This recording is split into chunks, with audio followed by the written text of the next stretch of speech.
Christian greetings to everyone. I'm back with another discussion.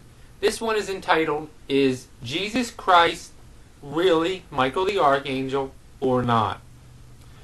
In this discussion I will examine the scriptures and show you why I feel the way I do, and show you why Jehovah's Witnesses once again are using this topic to lessen the deity of Jesus Christ. Now I want to go look at their reasoning book, page 218, under the subtitle, Is Jesus Christ the same person as Michael the Archangel? And it reads, the name of this Michael appears only 5 times in the Bible. The glorious spirit person who bears the name is referred to as one of the chief princes, the great prince who has charge of your people, and as the archangel.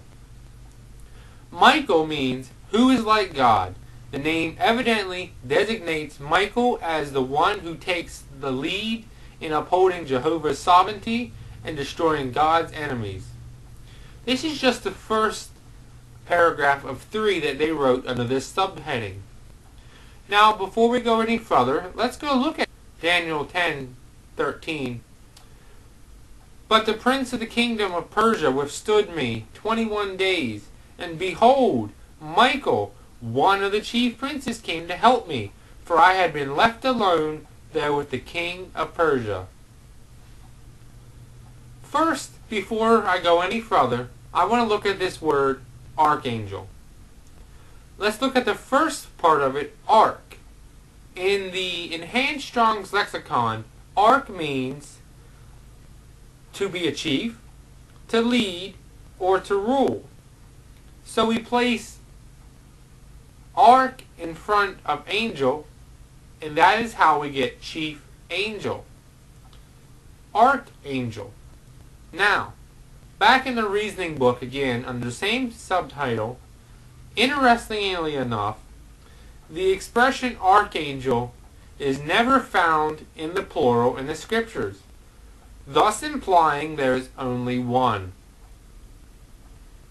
True, the word archangel never appears in the plural. It only appears in the singular. But Daniel 10:13 tells us clearly that Michael is only one of the chief princes. So that doesn't make him a very unique person if he's one. That must mean there's other archangels, but who they are and how many there are, we don't know. But clearly, Jesus Christ is a unique individual. How do we know this? Does the Bible tell us this? One place we can find it is the most quoted scripture in the Bible, John 3:16.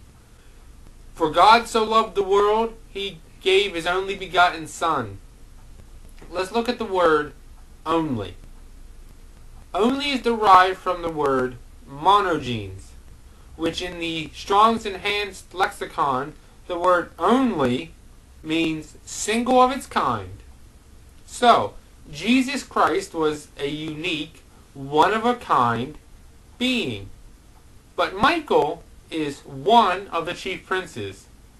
So, by looking at John 3:16 in reference to Jesus and Daniel 10:13 in reference to Michael, I could clearly end this discussion with full confidence that once again Jehovah's Witnesses are clearly trying to lessen Jesus' deity and authority in their false teachings and doctrine. But I'm not done yet. I want to look a little bit further. Once again, on page 218 of the reasoning book, it states, at 1 Thessalonians, the command of Jesus Christ for the resurrection to begin is described as the archangel's call, and Jude 9 says that the archangel is Michael. Would it be appropriate to liken Jesus' commanding call to that of someone lesser in authority? Reasonably, then the archangel Michael is Jesus Christ. Jehovah's Witnesses claim that 1 Thessalonians 4:16 is convincing enough evidence that Jesus is Michael the archangel. Once again, they are twisting the scriptures in what it's saying. To paraphrase, the Jehovah's Witnesses are saying in this verse that Jesus is doing the shouting, Yet clearly we see that with a shout, with the voice of an archangel, the archangel will shout as Jesus Christ is descending from heaven, and not Jesus Christ shouting. Now I have an interesting question for you Jehovah's Witnesses watching my video. If you can claim that Jesus Christ is Michael the Archangel based off of 1 Thessalonians 4:16, then why can we not use 1 Thessalonians 4:16 to say that Jesus is God? Because if we go a little further in the scripture of 1 Thessalonians 4:16, it says, and with the trumpet of God. So, Jesus has the trumpet of God in this scripture. That's not why I believe Jesus is God, but I await your comments and concerns and questions. Now, I want to end this here in one moment, but before I do, I have one more verse for discussion. Jude 9. It says, yet Michael the archangel, in contending with the devil, when he disputed about the body of Moses, dared not bring against him a reviling accusation, but said, the Lord rebuke you. We see that Moses and Satan are arguing over Moses' body. Michael didn't want to rile up Satan with accusations, so he said, Lord rebuke you. Now, this has a reference to Zechariah 3:2, where God is rebuking Satan. Going further through to the New Testament, we know that Jesus Christ could rebuke unclean spirits. Jesus also had the power to rebuke Satan, right? Yes, he did. And we see this at Matthew 4:10.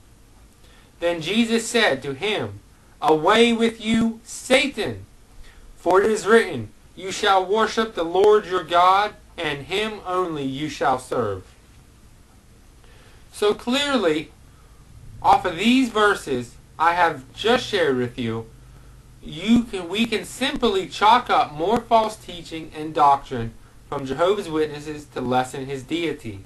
Also, they have their people so trained to not even question their material.